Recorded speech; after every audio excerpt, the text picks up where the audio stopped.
वापस करो, वापस करो, वापस करो, वापस करो, वापस दो,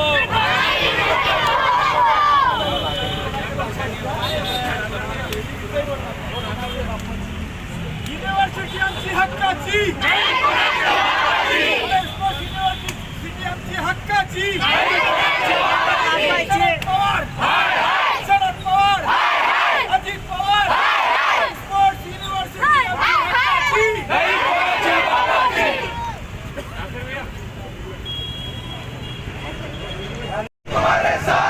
मराठवाड्यावर अन्याय करणाऱ्या या देशाचा महाराष्ट्र शासनाचं करायचं काय? औरंगाबादवर अन्याय करणाऱ्या शासनाचा जब जब जब जब जुल्मी जुल्म करेगा सत्ता के गलियारों से, चप्पा चप्पा गूंज उठेगा इनकलाब के नारों से. जब जब जब जब जुल्मी जुल्म करेगा सत्ता के गलियारों से, चप्पा चप्पा गूंज उठेगा इनकलाब के नारों से. ये महाराष्ट्र तिकडम सरकारचा करायचं काय? या महाराष्ट्राच्या तिकडम सरकारचा करायचं काय? शरद पवार, शरद पवार, शरद पवार, अजित पवार, अजित पवार, अजित पवार, उद्धव ठाकरे, उद्धव ठाकरे. मराठवाड्याला हक्क मिळालाच पाहिजे, मराठवाड्याला आपला हक्क मिळालाच पाहिजे.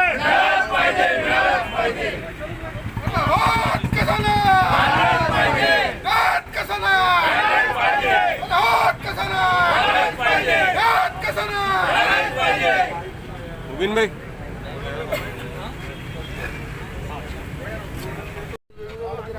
देखिए मजलिस इत्तेहादुल मुस्लिमीन के 2014 से लेकर 19 तक आमदार और अब खासदार रह चुके रहे इम्तियाज़ जलील साहब ने हमेशा औरंगाबाद और मराठवाड़ा के विकास के लिए आगे बढ़ चढ़ कर काम किया है.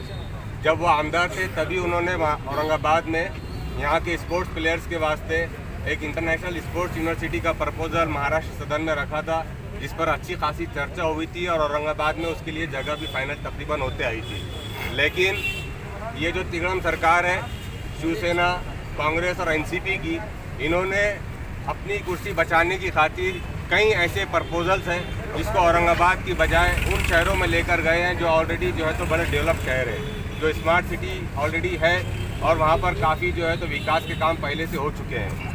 हम आज जो दिन निदर्शन और धरने आंदोलन यहाँ पर मजलिस इत्तेहादुल मुस्लिमीन के तमाम कार्यकर्ता, हमारे गठ नेता, सीनियर नेता नासिर सिद्दीकी साहब की मौजूदगी में हम यहाँ पर करने जा रहे हैं, इसका एक उद्देश्य है और इसका आदेश हमें एमपी इम्तियाज़ जलील साहब ने दिया है कि वो तिगड़म सरकार की किसी भी अन्याय वाले फैसले को नहीं मानेंगे.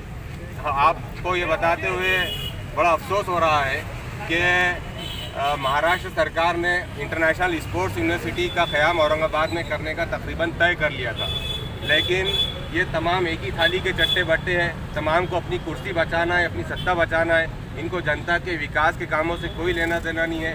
इनको मराठवाड़ा और औरंगाबाद के स्पोर्ट्स लवर से कोई हमदर्दी नहीं है. इन्होंने यहाँ पर आने वाली इंटरनेशनल स्पोर्ट्स यूनिवर्सिटी को पूना शिफ्ट कर दिया है. हालांकि पूना में पहले से ही स्पोर्ट्स के बहुत बड़े बड़े स्टेडियम्स, बड़े बड़े स्कूल्स और कॉलेजेस है, लेकिन इसके बावजूद भी औरंगाबाद से ये यूनिवर्सिटी वहाँ पर शिफ्ट कर दी गई है. ये सरासर अन्याय है औरंगाबाद की जनता के साथ, मराठवाड़ा की जनता के साथ, ख़ासतौर से वो यंगस्टर्स के साथ, वो स्पोर्ट्स प्लेयर्स के साथ जिन्हें यहाँ पर बहुत कम रिसोर्सेज हैं, इसके बावजूद भी वो अपनी सलाहियतों का लोहा मनवा रहे हैं. आपको एक और बात बता दूं कि इस वक्त ओलंपिक गेम्स जो चल रहे हैं, वहाँ पर हमारी भीड़ की एक बहन अपना परफॉर्मेंस दे रही है.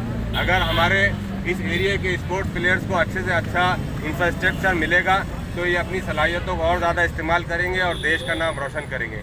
लेकिन तिगड़म सरकार जो है, हम थोड़ी सी शर्म आना चाहिए शिवसेना को, जो हमेशा हिंदुओं को हिंदुत्ववाद के नाम पर, संभाजी नगर के नाम पर बहकाकर, बहलाकर, फुसलाकर जो है तो अपने वोट हासिल करते हैं.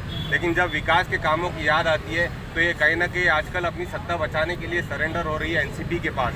एनसीपी के दिग्गज नेताओं ने शिवसेना को ये मजबूर कर दिया है कि वो खामोश बैठे और हम जैसा कहे वैसा सुनते आए. इसी के चलते यहाँ पर औरंगाबाद में आने वाली यूनिवर्सिटी को इन्होंने पूरा शिफ्ट कर दिया है. मजलिस इत्तेहादुल मुस्लिमीन इस फैसले की कड़ी अल्फाज में निंदा करती है. हम अगर यूनिवर्सिटी को वापस लाने के लिए आने वाले दिनों में अगर सड़कों पर उतरना पड़े तो और ज़्यादा बड़ी तादाद में उतरेंगे। और MP इम्तियाज़ जलील साहब ने यहाँ तक कहा कि वो अपने मराठवाड़ा के तमाम स्पोर्ट्स प्लेयर्स को इंसाफ दिलाने की खातिर अदालत का दरवाज़ा भी खटखटाएंगे। धरने का आयोजन किया गया है जलील साहब के आदेश के ऊपर और हमारे जिला अध्यक्ष यहाँ पर मौजूद हैं। तो मैं आपको बताना चाहूँगा कि ये धरना इसलिए आयोजन किया गया है इसका कि मराठवाड़ा के साथ ये पहली बार नाइंसाफ़ी नहीं हुई। इसके पहले IIT जो यहाँ से शिफ्ट किया गया नागपुर के लिए, उसके बाद में यहाँ से लॉ यूनिवर्सिटी जो है वो भी शिफ्ट की गई और ये तीसरी मर्तबा है कि जो बहुत बड़ा प्रपोजल था स्पोर्ट्स यूनिवर्सिटी का ये भी यहाँ से लेके गया है। तो मैं यहाँ की जो सबसे पहले तो आपके माध्यम से सरकार का धिक्कार करता हूँ।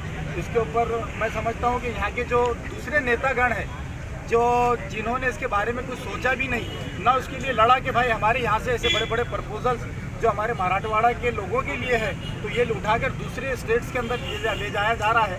तो मैं समझता हूँ कि हमारे लिए यहाँ की लीडरशिप के लिए बहुत बुरी बात है और लोगों ने सोचना चाहिए कि कैसे निकम्मे लोगों को आपने चुनकर दिया कि इतनी अच्छी अच्छी चीज़ें यहाँ से उठाकर दूसरे राजनेता जो है अपने अपने इलाकों में लेके जा रहे हैं। मैं समझता हूँ कि ये जो आज हम इसका बैठे ये आंदोलन के ऊपर अगर महाराष्ट्र सरकार ने इसको गंभीरता से नहीं लिया तो यहाँ के खासदार इम्तियाज़ जलील साहब जो हमेशा डेवलपमेंट की बात करते हैं, चाहे 200 बेड का हॉस्पिटल हो ये नहीं देखते हैं कि ये मंदिर मस्जिद का झगड़ा है संभाजी नगर औरंगाबाद का हिंदू मुस्लिम का है, वो सारे समाज के लोगों के लिए फ़ायदा चाहते हैं। तो इसके बाद अगर गवर्नमेंट के अगर इसके ऊपर एक्शन नहीं लिया तो मजलिस इत्तेहादुल मुस्लिमीन ना सिर्फ यहाँ पर बल्कि पूरे औरंगाबाद ज़िला और मराठवाड़ा के तर्ज के ऊपर एक आंदोलन छेड़ेगी और गवर्नमेंट को मजबूर करेगी कि जो यहाँ से हमारा हक छीन कर लेकर गया है उन्होंने तो वो वापस हमें दिया जाए।